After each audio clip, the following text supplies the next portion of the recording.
The Holy Gospel of our Lord Jesus Christ according to John. Glory to you, Lord Christ. There was a festival of the Jews, and Jesus went up to Jerusalem. Now in Jerusalem by the sheep gate there is a pool, called in Hebrew Bethzatha, which has 5 porticos. In these lay many invalids, blind, lame, and paralyzed. One man was there who had been there ill for 38 years. When Jesus saw him lying there and knew that he had been there a long time, he said to him, "Do you want to be made well?" The sick man answered him, "Sir, I have no one to put me into the pool when the water is stirred up, and while I am making my way, someone else steps down ahead of me." Jesus said to him, "Stand up, take your mat, and walk." At once the man was made well, and he took up his mat and began to walk. Now that day was a Sabbath. Please be seated.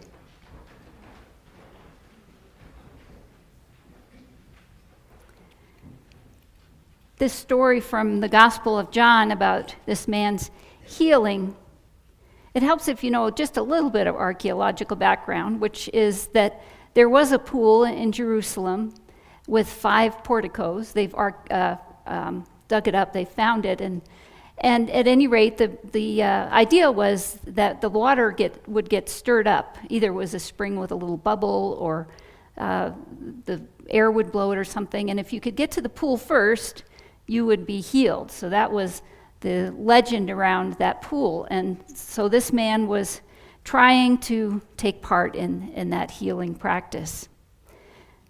But the story of this man at the pool, I think, for me, it leaves me with lots of questions.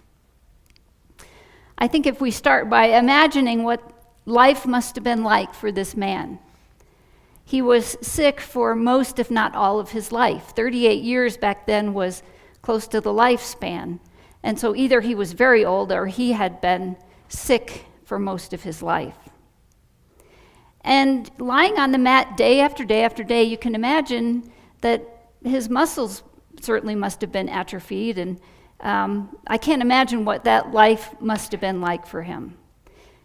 And, he must have had some kind of family support or something, because people had to bring him food and, maybe take him home at night every day or whatever the situation. He must have had some kind of support. But you wonder why those folks didn't help him get in the pool. I don't know. So day after day, this man was waiting for something to happen. But he seemed to be helpless to make it happen. And one of the things I wonder about is how he possibly could have stayed hopeful all those years lying by that pool. How could he maintain that hope when nothing seems to change? And what kind of faith kept him there day after day, waiting for something to happen? And then Jesus comes by and asks him, "Do you want to be made well?" Well, if you read the text carefully, he never says yes or no. He just says what he's been doing. He describes his actions of waiting for the water to move and trying to get to the pool. But he just doesn't really answer the question. So really, do we know, did he really want to be well? And then, of course, this amazing thing happens, and he is obedient to Jesus, who says, "Get up, take up your mat, and walk." Now, that strikes me that he was obedient to that command, because that sounds impossible.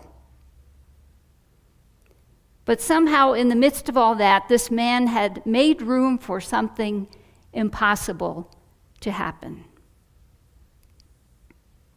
So in light of this story, I think that we can examine our own lives. Are we really so different from this man by the pool? because we all have some kind of unease or dis-ease in our lives, all of us. And if we lie on that mat and wait for something to happen, then our muscles will atrophy when we don't use them, whether they're spiritual muscles or emotional muscles or physical muscles. If we don't use them, they will die. And the fact is that we all need help getting into those healing waters. We all need help with healing. And sometimes, like that man, we just have to wait. We just have to wait for something impossible to happen. And sometimes we are just as helpless as that man was. So we live with our unease or our dis-ease, and can we stay hopeful? Like this man did for 38 years, can we stay hopeful when things don't seem to change? And how faithful are we as we wait for that healing to happen?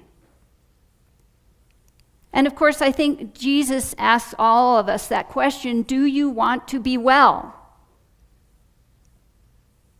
So what do our actions say? And what do we say? Do we want to be made well?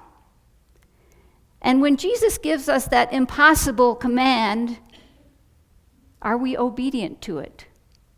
When he says to us, stand up, take up your mat and walk, can we be obedient no matter how impossible it sounds? In other words, can we make room in our lives for something impossible to happen?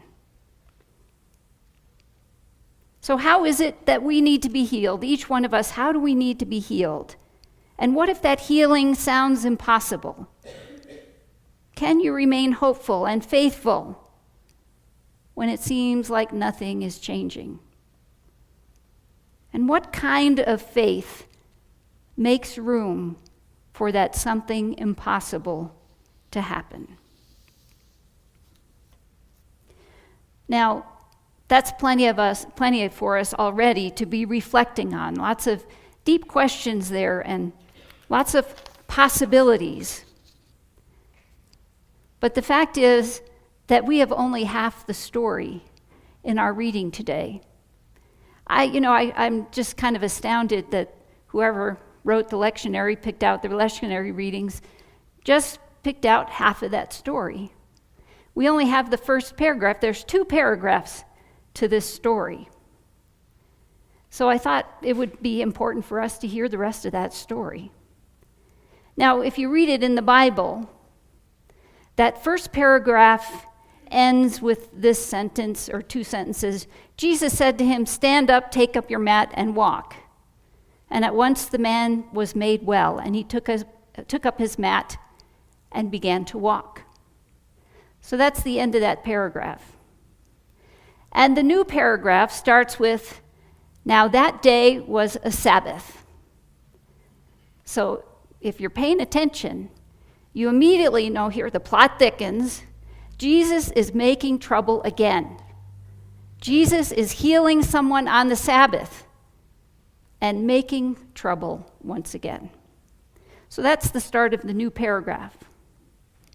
This is really where the story gets interesting. I'm not sure why they didn't include this. So the next sentence is, so the Jews said to the man who had been cured, it is the Sabbath. It's not lawful for you to carry your mat. I'm glad you're laughing. Because here is a man who was disabled for 38 years and is healed, and they're worried about the mat. But he answered them, the man who made me well said to me, take up your mat and walk.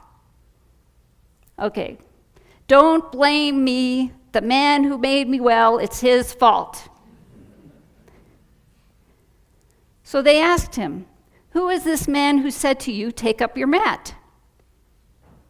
They're really concerned about that mat. I think it makes them look ridiculous.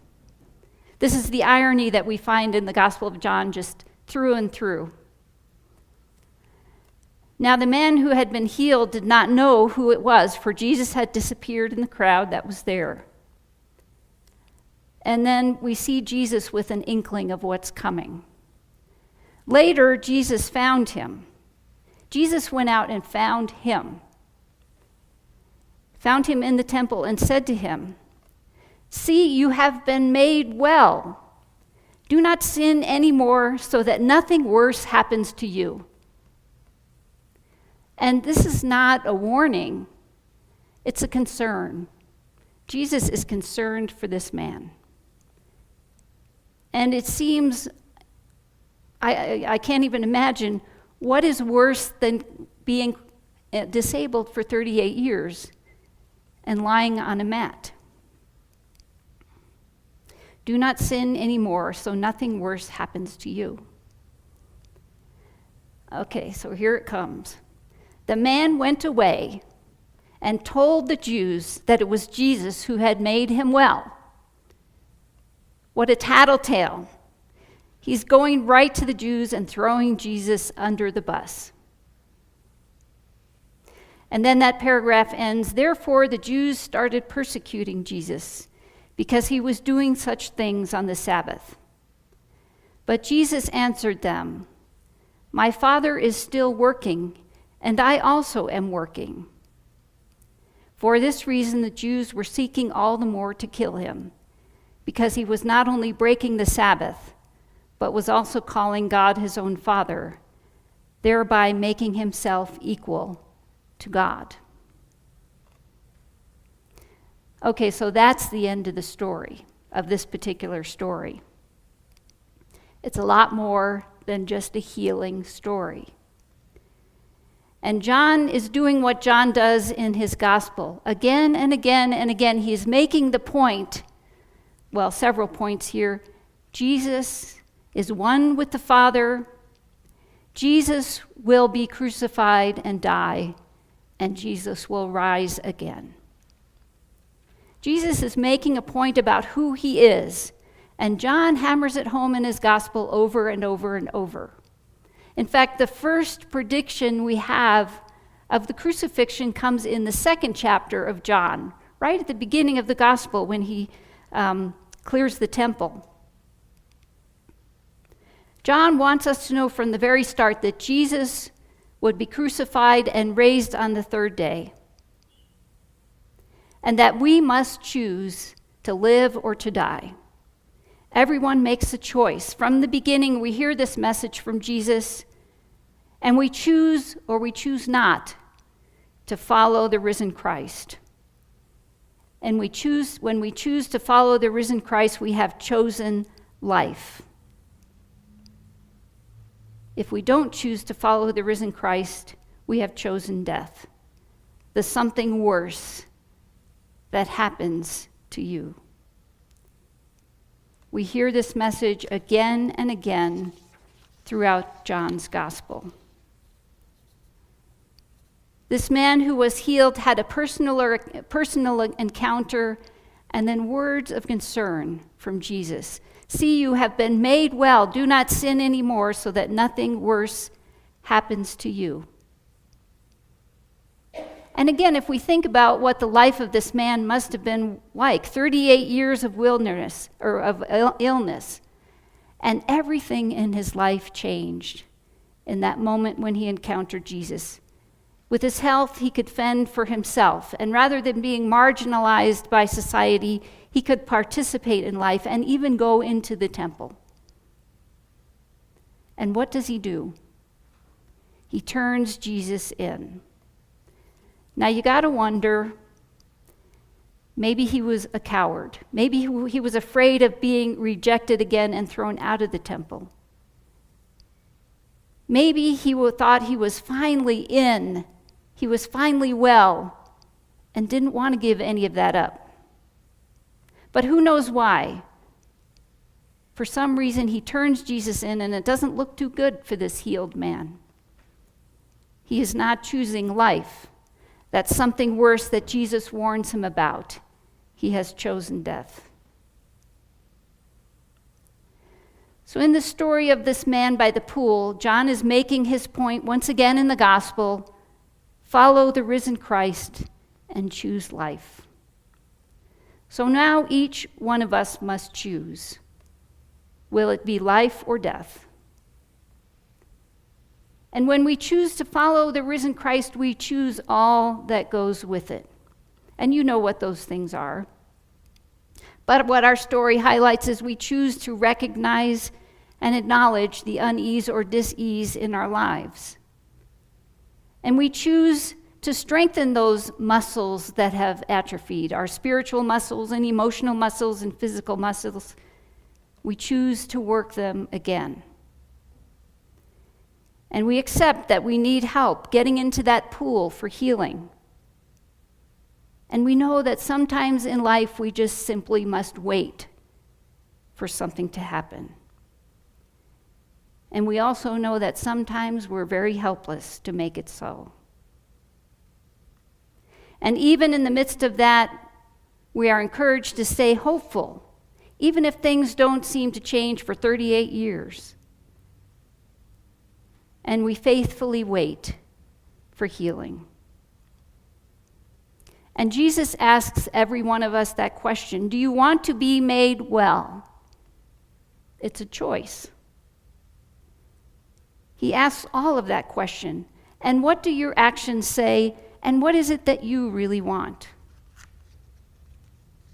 And when we choose to follow the risen Christ, we must be obedient to that command to stand up in spite of how impossible Jesus' command may be. So when we choose to follow the risen Christ, we make room for the impossible to happen, for death to become life. We choose resurrection. And each one of us must make room for something impossible to happen, that's something that ends in life. From the beginning of his gospel, John is pointing us ahead to the crucifixion and the resurrection, and he presents that choice that we have. Will we be a follower of Jesus and choose life, or will we choose death? What Jesus said to the man who was healed, he says to each one of us, out of concern for each one of us: see, you have been made well. Do not sin anymore so that nothing worse happens to you. Once again, and once again, and once again, Jesus encourages us to choose life. Amen.